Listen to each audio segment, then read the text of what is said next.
আজ রবিবার, ছুটির দিন। তবে ছুটির দিন হলেও আমার জন্য ছুটির দিন নয়। আমরা হাউসওয়াইফরা যেন 24 ঘন্টা সপ্তাহে 7 দিন একই রকম ভাবে ছুটে চলেছি। শুধু রবিবারের দিনে জাস্ট 5টার বদলে 6টায় ঘুম থেকে ওঠা, এটাই হচ্ছে তফাৎ। নমস্কার, আমাদের ইচ্ছে অ্যান্ড ব্লগের নতুন একটা পর্বে আপনাদের সকলকে স্বাগত। আশা রাখি সবাই ভালো আছেন, সুস্থ আছেন।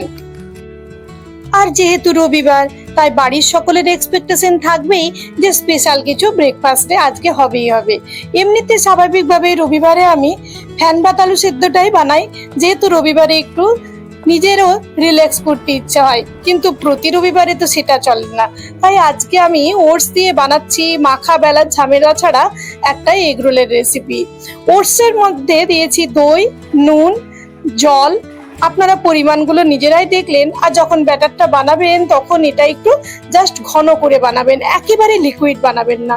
তারপর ঢেকে আমি চলে যাচ্ছি আমার ব্যালকনি গার্ডেনটাতে, যেখানে গাছগুলোতে অল্প জল দিতে হবে। তবে এই যে আমি ঢেকে রাখলাম, এটার কারণ হচ্ছে এর মধ্যে কিন্তু খুব সুন্দরভাবে ব্যাটারটা সেট হয়ে যাবে। তবে হাউসওয়াইফ শুধুমাত্র নয়, যে ওয়ার্কিং ওমেন তিনিও কিন্তু কোনো না কোনো জায়গায় হাউসওয়াইফ। ভাবুন, তারাও কিন্তু নিজেদের অফিস, নিজেদের সমস্ত কিছু সামলেও কিন্তু সার্ভিস দেন এরকমভাবে 24 ঘন্টা। আজ রবিবার বলে ওটসটাকে বেশি করে গুঁড়ো করে রাখলাম। এই রবিবারের দিনগুলোতে দেখবেন মনে হয় রবিবার, কিন্তু কাজ থাকে অনেক অনেক বেশি। মনে হয় আজ তো সকলের ছুটি আছে, এই কাজটা গুছিয়ে রাখি, ওই কাজটা করে রাখলে আজকে সুবিধে হবে, আজ তো কারো ছুটি নেই। এই করতে করতে দেখবেন কখন দুপুর গড়িয়ে একেবারে দুপুর 2:30-3টে বেজে যায় রবিবারের দিনে, তবুও যেন কাজ শেষ হয় না। শুধু সকাল থেকে প্ল্যান করা হয় যে এই কাজটা এরকম ভাবে করলে তাড়াতাড়ি করে হয়ে যাবে। চা বিস্কুট দিয়ে দিয়েছিলাম সবাইকে, খাওয়া হয়ে গেছে। এখন চলে এলাম ব্রেকফাস্টটা বানানোর জন্য। ব্যাটারটাও ততক্ষণে খুব সুন্দরভাবে সেট হয়ে গেছিল। হালকা করে তেল ব্রাশ করে নিয়েছি। আর তারপর প্রথমেই বানাচ্ছি ইচ্ছেরটা একটু অন্যভাবে বানাবো, তারপর আমাদেরগুলো তারপরে বানাবো।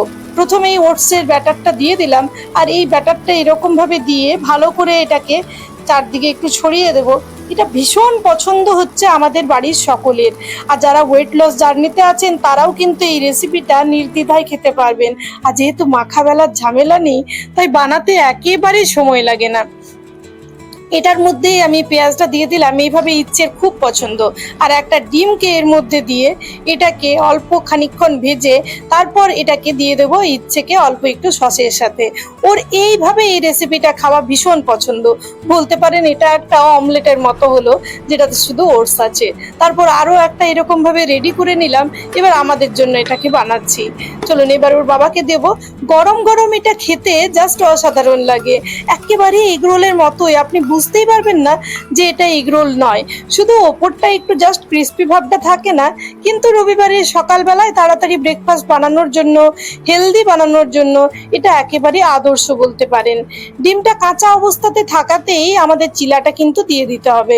তারপরে এই যে পেপারে করে সকলকে মুড়ে দিচ্ছিলাম, ইচ্ছেকে চটপট করে দিয়ে এসছি।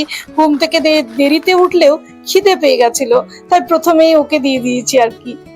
তারপর এর মধ্যে অল্প একটু করে দিয়ে দেবো এই যে টমেটো সস আর শসাটা ইচ্ছে আবার রোলের মধ্যে ভরে খায় না, ও এমনিই খায়, তাই ওকে ওইভাবেই দিয়েছিলাম। আর এটা ওর বাবার জন্য রেডি করলাম, অল্প একটু কাঁচা লঙ্কাও দিয়ে দিলাম। তারপর এটাকে পেপারের মধ্যে মুড়ে আর ওকে দিয়ে আসবো।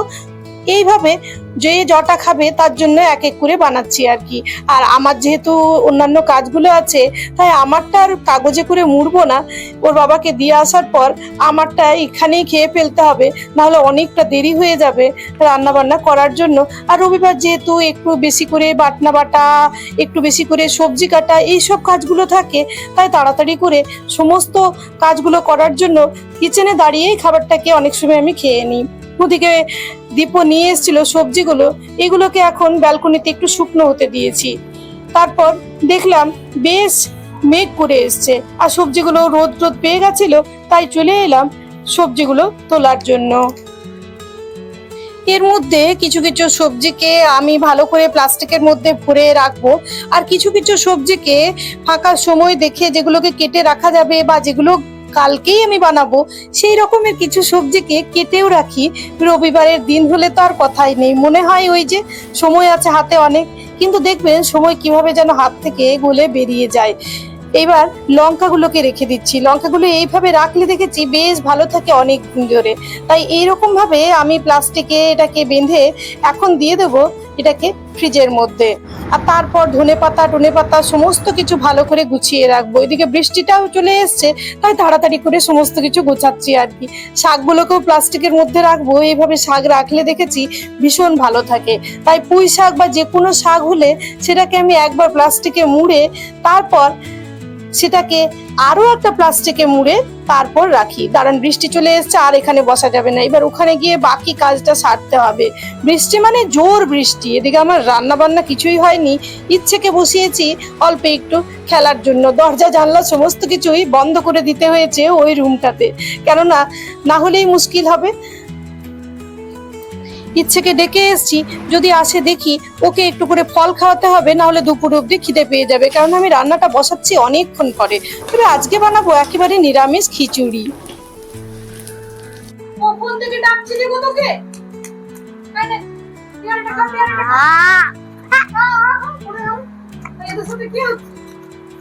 Hot potato. Hot potato game. যার কাছে হট পটেটো থাকবে সে আউট। মিউজিক থামলে তুমি খেলো, আমি রান্না বান্না করছি।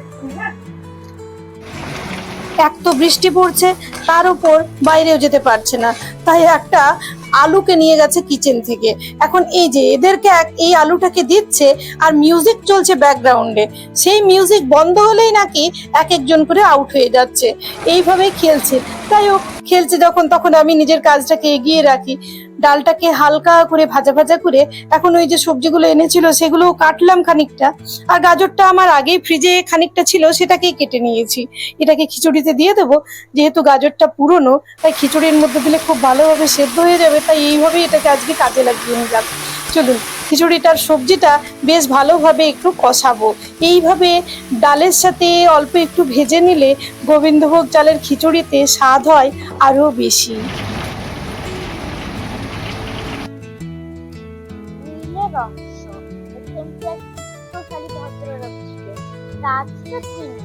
ওদিকে ইচ্ছেকেও মাঝে মাঝে দেখে আসতে হচ্ছে, আর টুকটাক করে সমস্ত কাজকর্ম চলছে। কালকেও যে স্কুল ড্রেসটা পরে যাবে সেটাকে আয়রন করা, এর মধ্যে অফ ক্যামেরাতে অনেক কাজকে আমাকে সেরে রাখতে হয়, যেগুলো হয়তো আপনাদের দেখাতে পারি না।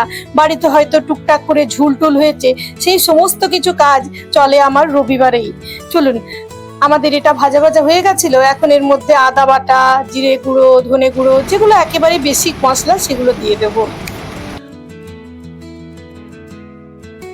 সাথে দিয়ে দেবো হলুদ, নুন, অল্প একটু মিষ্টি। আমি গোবিন্দভোগ চালের খিচুড়ির মধ্যে অল্প একটু করে মিষ্টি দিই, দেখি স্বাদটা জাস্ট অসাধারণ হয়। এর মধ্যে টমেটো আর কাঁচা লঙ্কাটা এখন দেবো না, পরে কখন দিচ্ছি সেটা একটু পরেই জানতে পারবেন।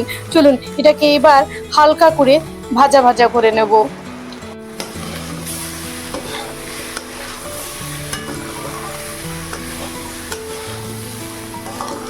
এরকম ভাবে গোবিন্দভোগ চালের এই যে খিচুড়ি, এই ডালটা যখন সবজির সাথে জাস্ট ভাজা ভাজা হয়, এত সুন্দর একটা ফ্লেভার মমো করে গোটা কিচেন জুড়ে। খুব ভালো লাগে এই সময়টাতে আমার রান্না করার মধ্যে।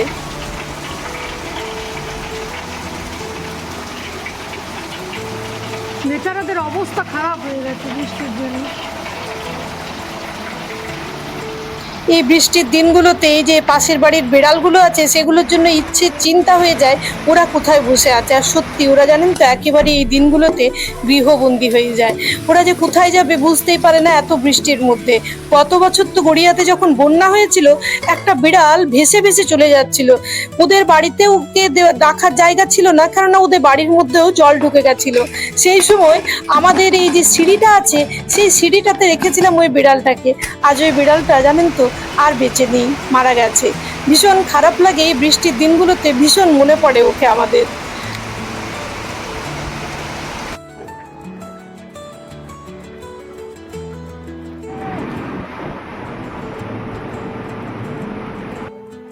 বৃষ্টিতে এর মধ্যে ওই জামাটাকে হালকা ভিজিয়ে নিয়েছিল, এই জামাটাকেও ভিজিয়ে নিয়েছে।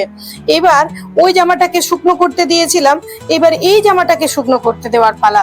এদিকে একটু করে নিয়েছি বেসন, বেসনের মধ্যে অল্প একটু গোলমরিচের গুঁড়ো, অল্প একটু দিয়ে দিলাম চাট মশলা, অল্প একটু ভাজা জিরে ধনে শুকনো লঙ্কার গুঁড়ো, অল্প একটু দিচ্ছি হলুদ। এই দিয়ে এর আগেও আপনাদের শেয়ার করেছি, তারপরও ভাবলাম আজ যখন হচ্ছে তখন আরো একবার শেয়ার করি। দিলাম নুন আর দিচ্ছি বেশি করে সর্ষের তেল। এটা আজকে দীপ বানাবে। দিয়ে দিচ্ছি অল্প একটু এখানে কাশ্মীরি মির্চের যে গুঁড়োটা হয় সেটা। দরকারে আপনারা কিন্তু লঙ্কার গুঁড়োও দিতে পারবেন, কিন্তু আমাদের ওই যে ইচ্ছে আছে। আদা বাটা দিয়ে দিলাম, অল্প একটু রসুন বাটা, আর এই যে জল ঝরানো টক দই। ব্যাস, এই উপকরণ সমস্ত কিছু ভালো করে মাখবো। আর ওদিকে ততক্ষণে দীপের চলছে এই যে মাছগুলোকে কাটা। আর দেখুন, বৃষ্টি বৃষ্টি শান্ত হয়ে অল্প আগে যে ওয়েদারটা ছিল তার একেবারে উল্টো ওয়েদার। এখন মনে হচ্ছে বেকার বেকার খিচুড়ি বানালাম। কিন্তু ওই যে বৃষ্টি দেখলেই আমাদের সকলের মনে হয় খিচুড়িটা হলেই ভালো হয়, তাই খিচুড়িটা বানিয়ে আফসোস হলেও মনে হচ্ছে এই রেসিপিগুলোর সাথে খিচুড়িটা বেশ ভালোই যাবে। এত সুন্দর রোদ উঠেছে বাইরে, কে বলবে একটু আগে এত বৃষ্টি পড়ছিল। আদা এই যে রসুনটা সেটাও আমি বেশি করে বেটে রেখেছি, আর যেহেতু রবিবারের দিন তাই আর কি। চলুন মাছগুলোর মধ্যে মশলাটা মাখিয়ে নিচ্ছে, আর ততক্ষণে এই যে ওটা বাজা হয়নি, ওটা কাঁচা। মাছগুলোকে কেটেছো, যেটা ভেতরটাতে মশলা ঢুকে যায়। হ্যাঁ কেটেছে বাবা। ওই যে মানে মাঝখানটাতে ওই যে কাটা হয়। হ্যাঁ ওই তো কাটতে দিয়েছে প্রত্যেকটাকে।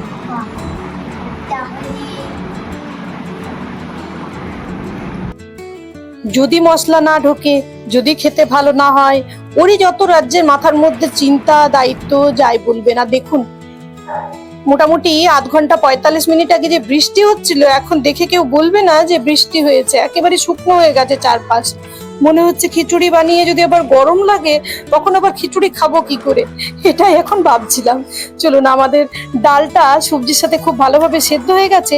জল আমি খিচুড়ি যখনই কুকারে বানাই তখনই অল্প একটু বেশি দিই, কেননা দেখেছি খিচুড়ি যদি কম জল দিয়ে করা হয় অনেক সময় নিচে ধরে যায়, তাই জলটা বেশি করেই দিই। ডালটা সেদ্ধ হওয়ার পর যখন এর মধ্যে চালটা দিই, আর তারপর যদি দেখি যে জলটা বেশি আছে তখন সেটাকে অল্প মেরে নিলেই হয়। একটা সিটি দেবো, টমেটো আর কাঁচা লঙ্কাটাও এই অবস্থাতেই আমি দিই, তাহলে দেখেছি খুব সুন্দরভাবে এগুলো সমস্ত কিছু একসাথে সেদ্ধ হয়। ব্যাস, অল্প একটু ওপর থেকে দিয়ে দিচ্ছি গরম মশলার গুঁড়ো। আর ঘিটা এখন দেবো না, যখন পরিবেশন করব তখন ঘিটা এর মধ্যে দিয়ে দেবো। এবার ভাজাগুলো করে নিলেই হবে। প্রথমেই দীপ যেহেতু মাছটা করছে, ও মাছটাকে ভাজতে দিয়ে দিচ্ছে এয়ার ফ্রায়ারে। এই এয়ার ফ্রায়ারে এই রেসিপিটা খেতেও দুর্দান্ত হয়, আর তেলটাও একেবারে লাগে না, তাই এয়ার ফ্রায়ারে বানানো আর কি। তবে আপনারা যদি কড়াই বা তাওয়াতে বানাচ্ছেন সেই ক্ষেত্রেও বানাতে পারবেন। মোটামুটি এক একটা পিঠ ওই তাওয়া বা কড়াইয়ে 10 মিনিটের মতো লাগে। কম আছে ঢেকে আপনাকে রান্না করতে হবে। একটা পিঠ যখন হয়ে যাবে তখন উল্টো পিঠটাও 10 মিনিট ফ্রাই করে নেবেন। হালকা কম তেল দেবেন, কিন্তু তেল বেশি দেওয়ার দরকার নেই, জাস্ট তেলটাকে অল্প একটু ব্রাশ করে নেবেন যদি আপনি তাওয়া বা কড়াইয়ের মধ্যে করছেন তাহলে আর কি। একেবারে কম আছে যদি এটাকে রান্না করা হয়, জাস্ট উপরটা একটু ভাজা ভাজা হয়ে যাবে আর একটা দারুণ স্মোকি ফ্লেভার চলে আসে। তাই এই রেসিপিটা খিচুড়ির সাথে খেতেও দারুণ লাগে, শুকনো মুখে ভাতের সাথে সমস্ত কিছুতেই জাস্ট অসাধারণ লাগে। চলুন এবার ব্রল মুডে এটাকে ওই 12 মিনিটের জন্য দিয়ে দিয়েছি। ব্যাস, এটা রান্না হলেই আমাদের এটা হয়ে যাবে। তারপর অল্প একটু আলু ভাজা, ব্যাস।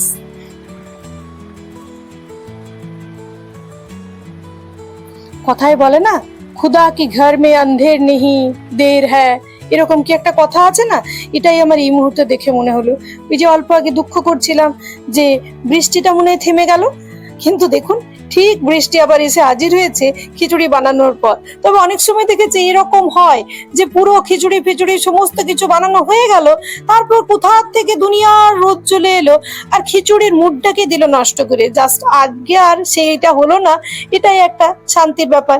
খিচুড়ির সাথে ওই যে গুড়াম বানানোই ছিল সেটাই নিয়ে নিয়েছি, আর ওই পমফ্রেট ফ্রাই, আর তার সাথে আলু ভাজা, ওপর থেকে খিচুড়িতে হালকা করে ঘি। এই শান্তি, এই স্বাদ জাস্ট বাঙালি বোঝে। ওদিকে আবার বৃষ্টি আসছে, এই বৃষ্টি দেখতে দেখতেই আজকের ব্লগটা শেষ করব। সবাই ভালো থাকবেন, সুস্থ থাকবেন। দেখা হবে খুব তাড়াতাড়ি নতুন একটা ব্লগে। ততক্ষণের জন্য যদি ভিডিওটা ভালো লেগেছে লাইক শেয়ার সাবস্ক্রাইব করে সাথেই থাকবেন। ধন্যবাদ।